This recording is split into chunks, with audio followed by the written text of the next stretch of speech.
Okay. Good morning. This is the House Appropriations Committee. It is Thursday, February 13th, 2025. It's just after 9 o'clock in the morning, and we're continuing to take testimony on the FY26 budget.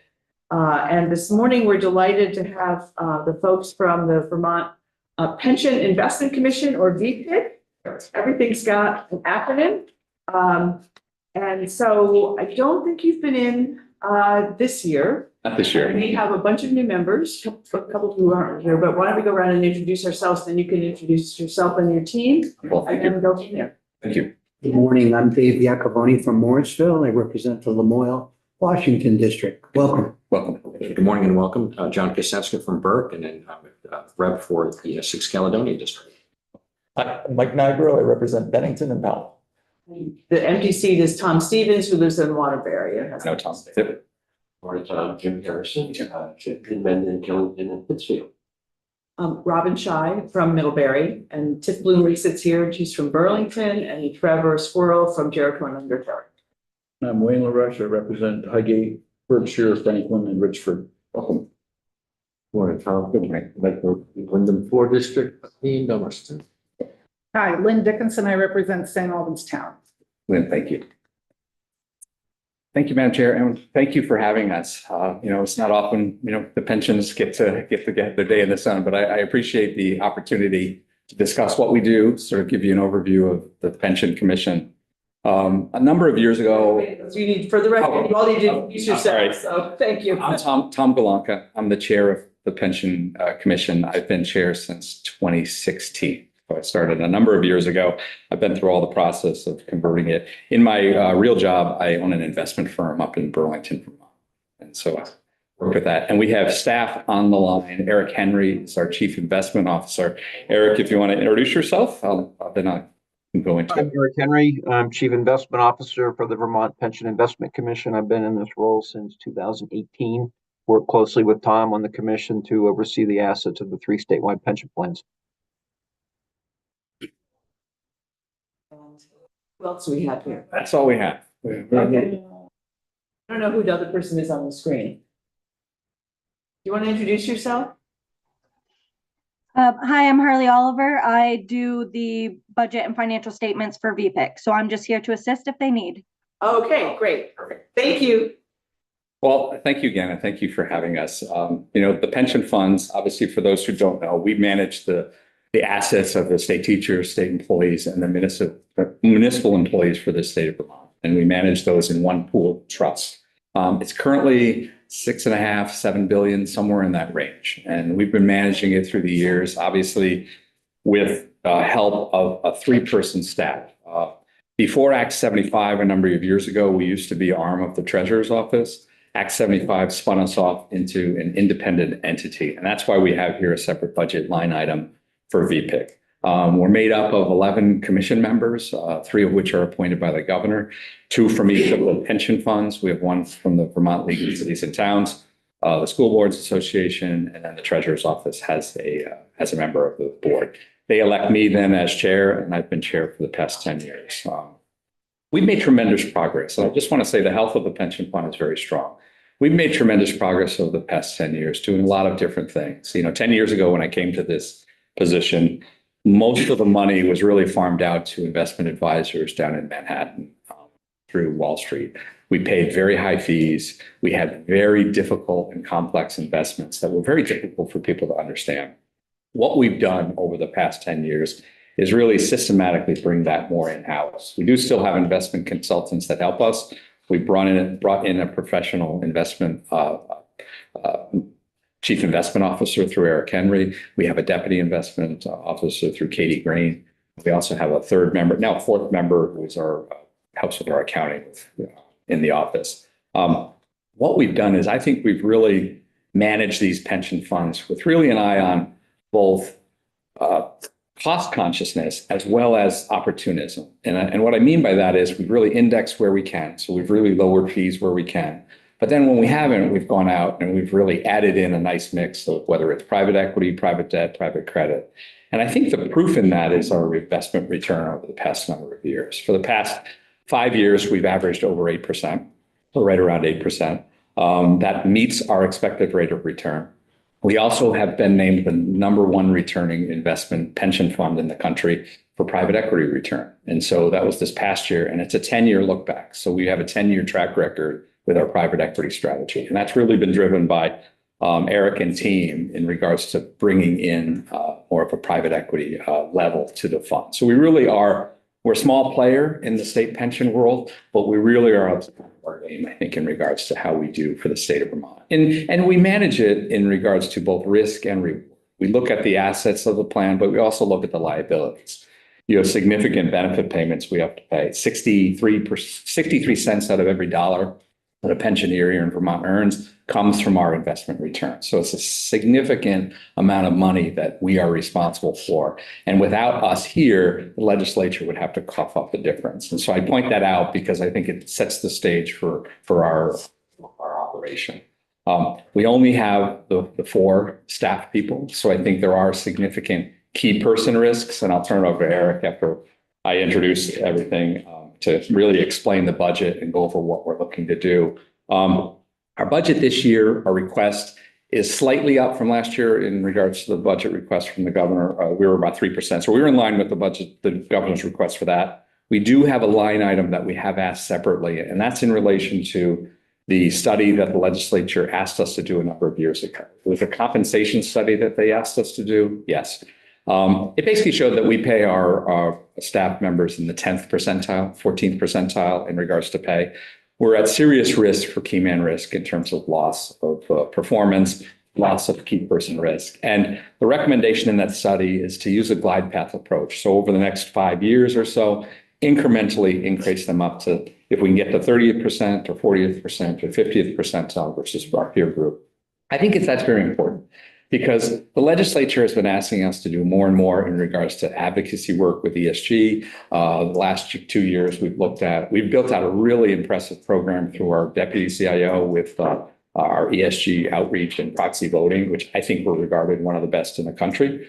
I think we really stand the risk of losing that staff and that expertise that we built over the past 10 years. So I think for an incremental amount, we put in the budget an extra $250,000. We feel we can over time work with the governor to create two of our positions as exempt staff. That's another one of our requests. The extra money and turning 2 of our employees to exempt staff. And we think it will get us on a pattern for the next 5 years to get us up to a glide path. I don't know if we'll ever get to 50th percentile or if we get to 40th percentile, but I worry we're really at risk of poaching. We're really at risk of losing our staff. Eric and I are committed to staying and turning this over, but eventually we're going to step down. And so we want to lead this as a sustainable operation for the state of Vermont that really benefits for the work that we've done over the past 10 years. And I understand that it was a different situation when you were really under the auspices of your treasurer, and now you are really an independent because of the work that we've done, and we're asking you to manage our pensions. I mean, we're talking about a lot of money that we need to preserve and grow. Well, it could be even more than that. In addition, we're working with the treasurer's office at potentially helping and assisting with the OPEB funds as well. So you could look at these funds becoming 10 billion, 12 billion, 15 billion, over the next, as we get closer to 2038, right, with the end of the amortization period, you could easily be looking at a pension OPEB funding level of, $12 billion in this pool. And I think you really want to have, a really focused internal staff that can push back on Wall Street. And Eric can give some examples of what value they brought to the table. So Eric, why don't I turn it over to you? You can introduce your team. That's sort of a broad level, but he runs the show and I just help with the board and governance. But before we turn to Eric, just a quick one more piece on this. Yes. This is not general fund money. This just comes out of the fees that you're managing, like Vanguard and Schwab do. That's correct. That's correct. And I think the request, if you compare us to other state pension funds, we're less than half in terms of a percentage of assets that we charge off of. So we're doing it at half the price or half the cost that most states do for a level of service that you're getting in terms of performance and expertise. And I think that level and value is tremendously valuable to the state of Vermont. I'd argue they're the 3 most important employees, but the three most risky employees, both in terms of what we could at the same time. Harrison has a question. Yeah, Tom, I just want to go back to OPEB. I know the treasurer did a kind of a report look at last year in terms of at what point does it make sense to merge the funds from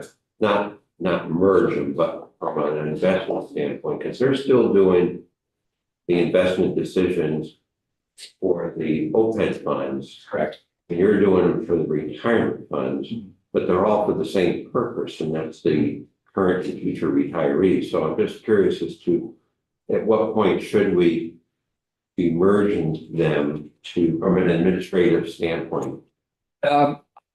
Right now, the OPEB funds are sole trustee. So the treasurer is sole trustee over those funds. So that's why they've maintained into the treasurer's office. At what point, I think, is up to the treasurer and up to the legislature in terms of when do you think it would be more effective to manage these funds as a pool? In terms of internally, and Eric can get into this in regards to what it would take for us to do, we would just have to change our accounting a little bit. We'd have to alter our unitization process with JP Morgan to be able to segregate the assets. But from our perspective, it really wouldn't take much. We could easily integrate them. The benefit of merging them, and I'll advocate for it because I think it would be a strong positive move going forward, is that the OPEB funds that would then get access to the private equity pool that we've put together. So that pool of money, if it's generating 20%, whereas the rest of the pool is generating only 7%, you really want to have all the assets participate in that. So they're really at a significant disadvantage to not being a party to that portion of the investment pool. The rest of the stuff they do have access to, and we've given them access through a memorandum of agreement that they have access to our investment options. And I think at the same fee rate. The drawback is they really have limited access to our private equity piece. And that's something that It may be limited, but I'm assuming they must have one or two people also doing the merge that Eric and his team is doing. Yeah, they have a staff that's built out that works with their investment side. They manage a fraction of the amount of money that we manage. So we manage in the billions. I think the OPEB fund is only currently in the couple $100 million range.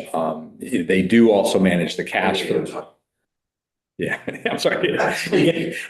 You get into people are all alike. but I think I would advocate for it, but it's obviously a decision of the treasurer, and I respect their independence on this. But I don't think they were saying not to do it. I think there's some work behind the scenes that you'd have to do to address the custodial issues, and how, because the pension funds are different from OPEB funds, so you'd have to.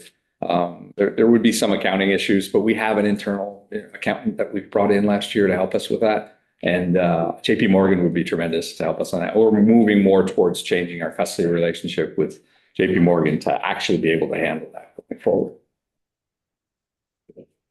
Okay. So I'll turn it over to Eric. Eric. Thank you, Tom, and thank you all. So just one more quick point on OPEBs before I get into talking about what we're doing at VPIC. If OPEBs were to be consolidated as part of the VPIC pool, that would result in one less investment consultant being paid. One consultant could oversee the whole pool.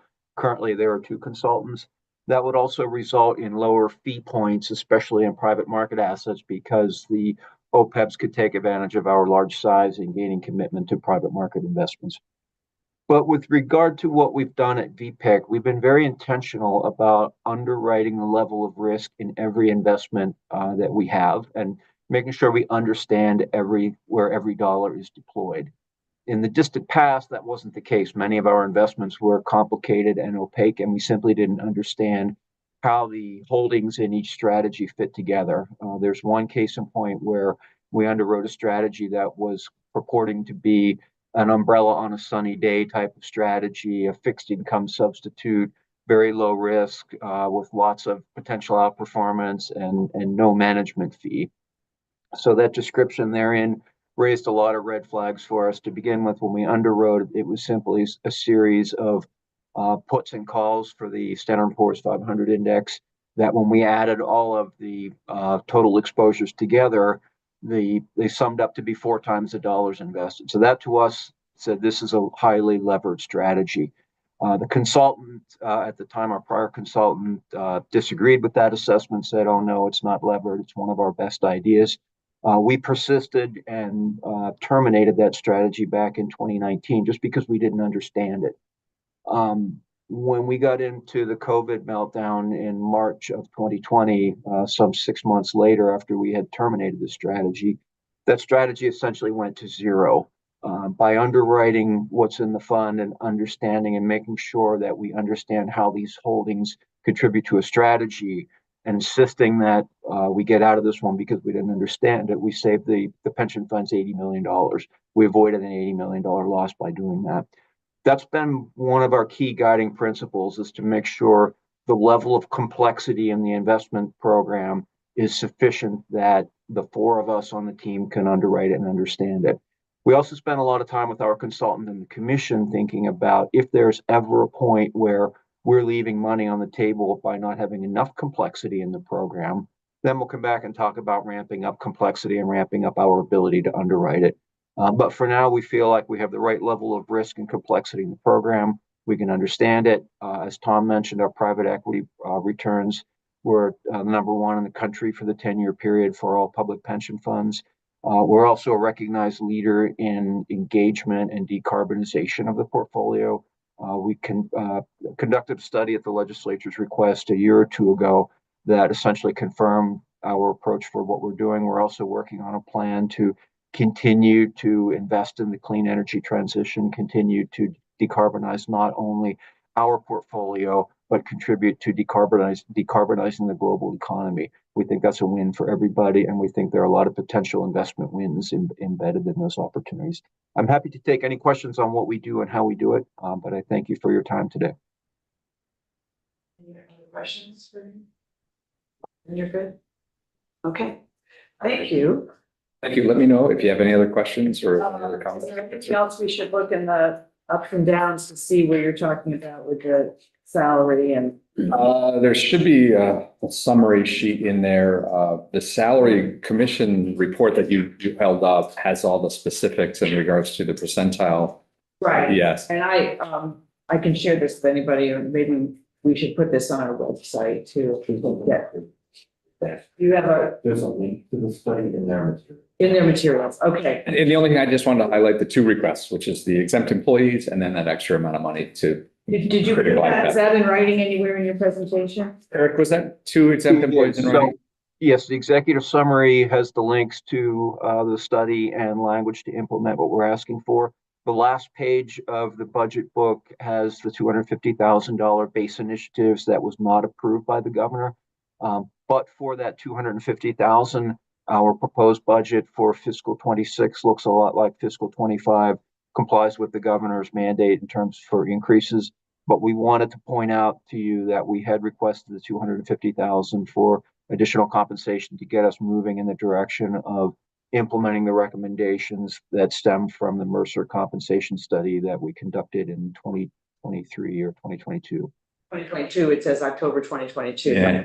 Okay, so the 250, and how does that affect the fees? Just simplistically, you know, where if you're charging what, it's like teeny tiny, you know. An immaterial impact on the total fee load against VPIC. We would still remain about 4 basis points. Okay. Tom mentioned we're at a level of about half of our peers.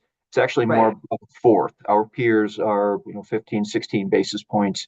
We're at 4. That 4 would remain unchanged. Essentially, it would be a rounding error within the 4 basis points. It's immaterial. The key is really starting the process so we can do it. Right. That we're not doing it all the way. I understand that. I just wanted to get that question. David had a question. I appreciate hearing where your fees are based on peers. Yep. And sure, virtually every other state has a significantly larger portfolio that they're managing. I guess my question is, based on our size, I assume you're using, in addition to your fees of managing it, you're using fees built into some of our investment vehicles, i.e., I'm sure it's not mutual funds, but in the equivalent of mutual funds, which have their own fees.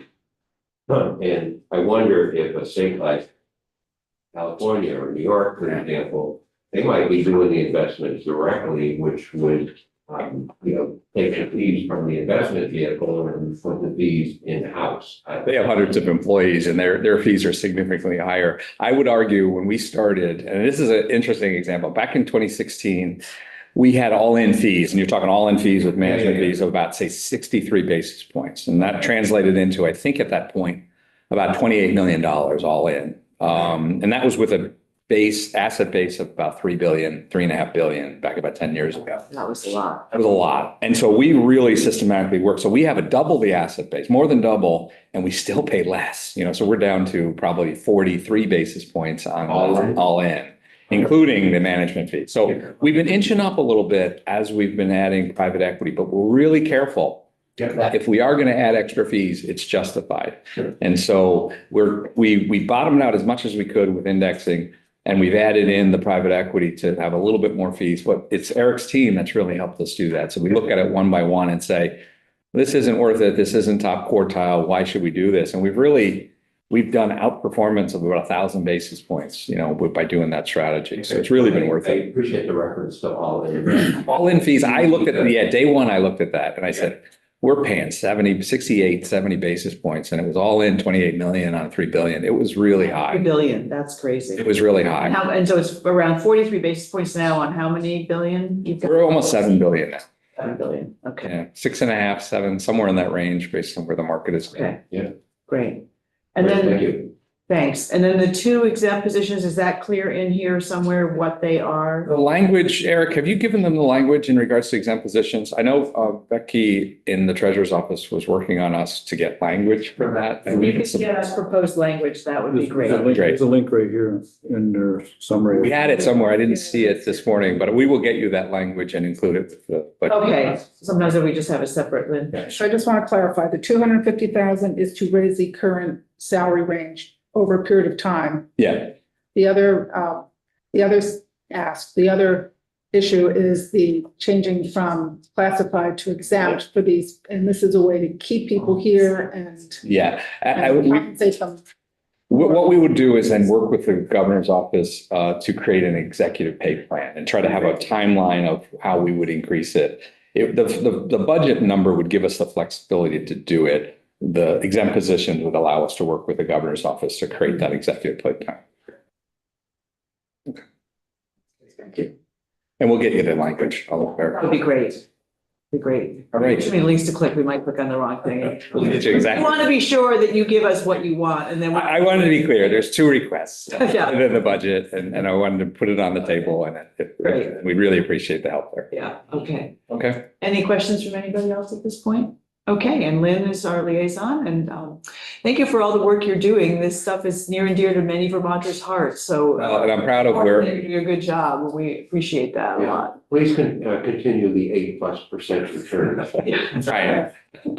Well, I'll give you our own retirement money. Don't let me too risky, but. You guys are doing a great job. Thank you so much. Thank The you. name of the person in treasury that's doing the language. Becky Wasserman, she used to be. Oh, She used to be our, Yeah, she yeah. used to be, yeah, she's the treasurer pre-check has had her become the treasurer's appointee for VPIC. So she works with us on that. That's great. Okay. Okay. Thank you so much. Thank you very much. guys Thank you. very much. So committee, let's see, let's get on the right day. It's Thursday. We're going to have a break. Judiciary, which means Terry Corsones and cookies, is at 10. Just, well, I have her name on here. Does she ever come without cookies? Just so you know, I think when you think about going upstairs for snack. And then at 11, we have the state's attorneys and sheriffs. And then at lunch, we have lunch, but 1:45 is the public hearing we have today across the hall. And then we're not done after the public hearing. That goes to 3:30. We have 2 bills now. We've doubled the number of bills. Isn't that exciting? So we are going to take up both bills after the public hearing so we can just get them out. One has, as I've joked, decimal dust and per diems. And the other one, because of the title is what I understand, that it's the reason it got here, and there actually isn't any money But we'll take them both up and move them along on their way. It won't affect the budget. Yes, I just Lynn? want to say that is the largest bulletin board I've ever seen for bills that come in. The other, For that size. We have a bulletin board. You have a bulletin board. Well, last year, remember, Erin had the thing that went all the way to the floor. Yes. So I'm sure she's very happy to have something where there's a little space in between. So, all right, so